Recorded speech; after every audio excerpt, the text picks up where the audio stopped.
Great Britain side that I've had the displeasure of seeing. Let me ask you this, Steve. Here's a question I don't know whether you've ever been asked before. Are you disappointed at not having captain an Australian team? No. Never entered your mind? No, only this year, and there was a bit in the press about it, but I've never really given it any great thought. Would it be an ambition that you'd want to achieve before you finish your time? If I could, yes, I'd love to. Not that we're talking about you finishing your time in the next, we're talking in the future. Had a good game too, Boyd, by the way. Yes, he needed to redeem himself from the second test. He had a quiet one, didn't he? Certainly did. Had a good one yesterday. He also got a very nice elbow on the jaw, which couldn't have done him any good. He copped a bit early, Les. Did he ever? Probably getting his chop. Yeah. No, but as an ex-player and as a person who's played against some of the great English forwards, I've never seen a slower, less skillful ball handling pack than we have here. Their efforts to move the ball around in the second half, I thought at times bordered on pathetic. Yeah, so there's very little good you can say about them actually as a football fan. And that's the pity in my view, because this is a very, very good Australian team that for a while, until memory fades, is going to be, people will say, well, how can you say that they were a great side because of the shocking opposition? Yeah. Well, don't you think that must be a worry in the rugby league world, though, Rex? Like we're seeing Great Britain, we've always looked for Great Britain-Australian test matches, something that we really look forward to coming in Australia. Now, we've got the Great Britain out of the game of rugby league at this stage of the game. We look across to New Zealand, we see Auckland beaten by a reserve grade side. They come across the other night and easily beaten. And really it's not an Australian side. Let's face up the facts. It's a Sydney side that's playing. It's a Sydney side that's playing. So we've got troubles in Queensland, we've got troubles in the country, we've got troubles in Great Britain, there's troubles in New Zealand. Yeah, but we don't well, that's what we've got, Alan. Yeah, that's exactly what we've got. we don't know what players are left back there in Great Britain. I mean, this selection panel that they've picked the team to come out here can't do their job, obviously. Of course, they left Fairburn back there and they left Topless back there. They've arrived out here and they've gone straight into a test team, so obviously they haven't done their job.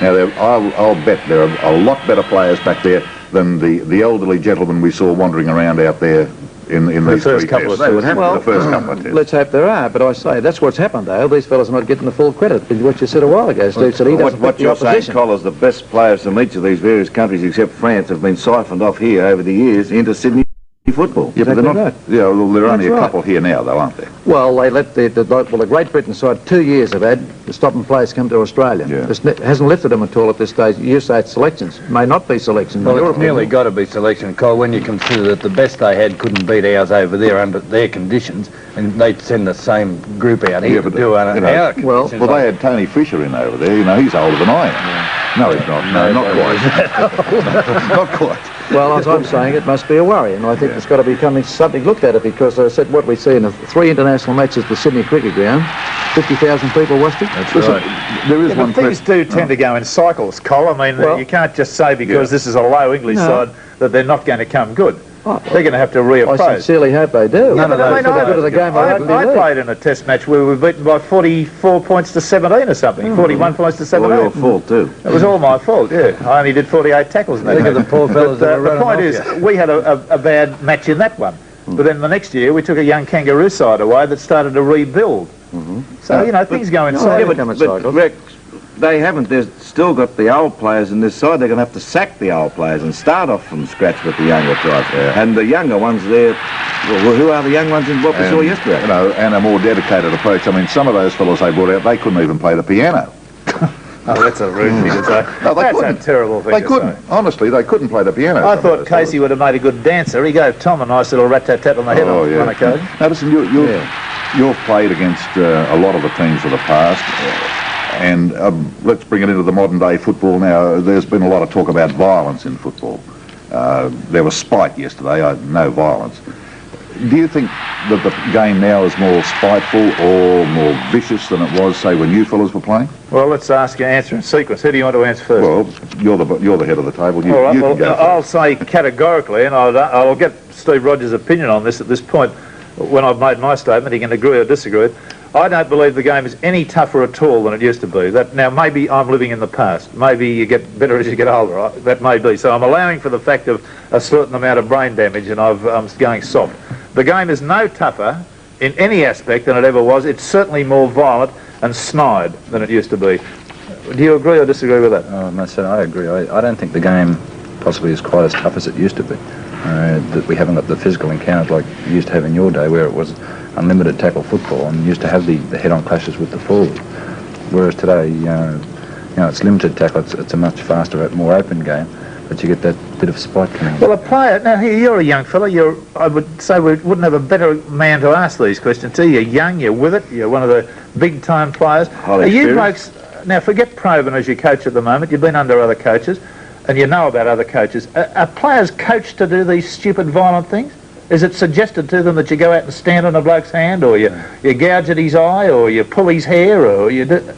Is it just come out in people? No, I can only speak for our side, and none of our players have ever been told to do anything like that at all. We've always been told to play the game hard, tackle hard, not do anything silly, but hurt players with a tackle, which is, it's the game. You come up against it week after week, though, with other teams. If you say you don't do it, well, I'll accept that, because you are basically a very clean player. I'm saying that with the knowledge of having watched you for a number of years. But you come up against it with other teams. Now, does it worry you? Do you ever in fear of your well-being out there, with what you might get when you're on the ground waiting for the knees to come in? Oh, yeah, I think, sometimes it does stay in the back of your mind, and you can't let it worry you to the extent where it's going to affect your game, but, in some games, when I go down, the first thing I do is cover up. Well, Steve, what's the answer? Why is the game more violent now? Not tougher, but more violent. Why is it more violent? Possibly, the fact that it's so much money involved in the game today, and it's a win-at-all-cost attitude, I think, with a lot of players. Just on that point there, with that, just a little thing, Steve, like you go down and you roll over trying to get up to play the ball, and that nice hand comes and pushes your head in there. Now that was, honestly, I don't think I've ever done that once, and probably neither of you felt. Yeah. It doesn't hurt. But God, it's a niggling thing, and you'll take the bloke's number, and as sure as eggs you get near him, you'll try and unload something on him later on. You get plenty of attention, don't you? Like you're a marked man, and that push in the face. It's well, answer the question that Alan asked. That's not violent, but it looks violent. Answer the question that Alan asked. Well, do you think there's more spite and violence in the game now? Well, I think this. I think that in different ways. I've always advocated a punch in the nose never hurt anyone, but I'll tell you what. Didn't do any good. This elbow. What about yourself?